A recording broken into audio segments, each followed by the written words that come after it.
Hi everybody, Ron Placone here, and you're watching another summary from the Indie Bohemians morning show.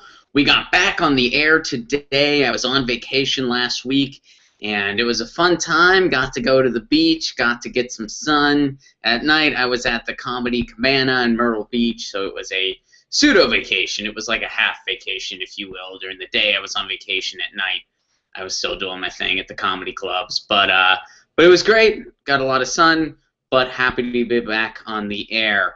And one of the things we talked about this morning was the Church of Satan. The Satanists are now asking for religious exemption similar to what Hobby Lobby was granted. Now, the exemption that the Church of Satan wants is that they're saying that in about 35 states there is mandatory quote-unquote counseling for people that are considering an abortion, and some of the counseling has a bit of controversy surrounding it. I mean, there's a time where a doctor is required to say pretty much something to the effect of, you're going to terminate the life of a human being.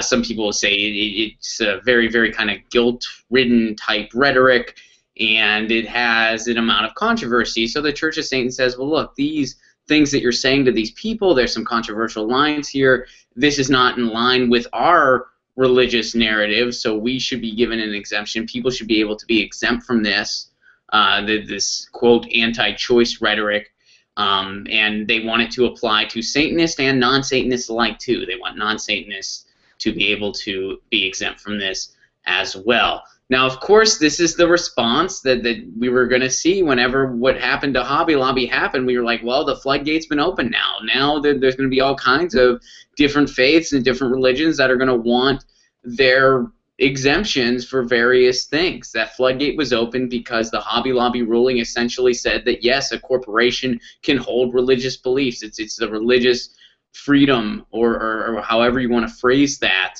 that Hobby Lobby has.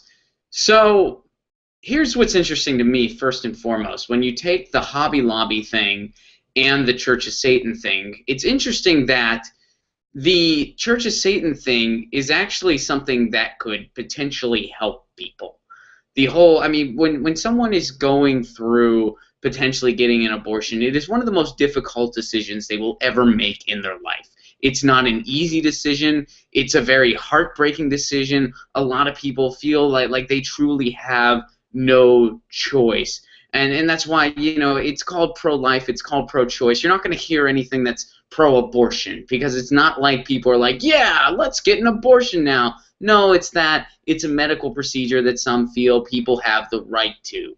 That's what's going on. And no one's saying it's an easy decision. No one's saying that it's easy to come to. So these people are facing one of the most difficult decisions of their lives, and then they have this, hey, by the way, you're terminating a human, this kind of intense guilt trip to just add to their pain and add to their anxiety.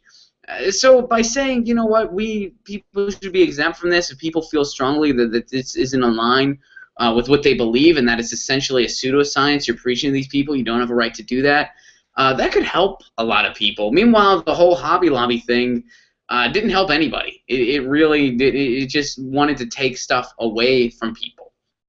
And the whole issue opened a very dangerous floodgate, because here's what happened. Over 90% of the corporations in the United States now, over 90% of them have this type of religious freedom. They have this quote, because of the Religious Freedom Restoration Act, they're now able to exercise this religious freedom. So you kind of wonder, well, what's going to happen next? I mean, sure, it started out with just 4 types of birth control, but now, I mean, anything can happen. And religion is, in essence, a pseudoscience. That's what religion is. It's a pseudoscience. You can't disprove it or prove it. It's just something. If you believe it, that's fine. Believe what you want to believe. That's your personal choice. I have no problem with religion whatsoever, but you can't let a pseudoscience dictate another person's health.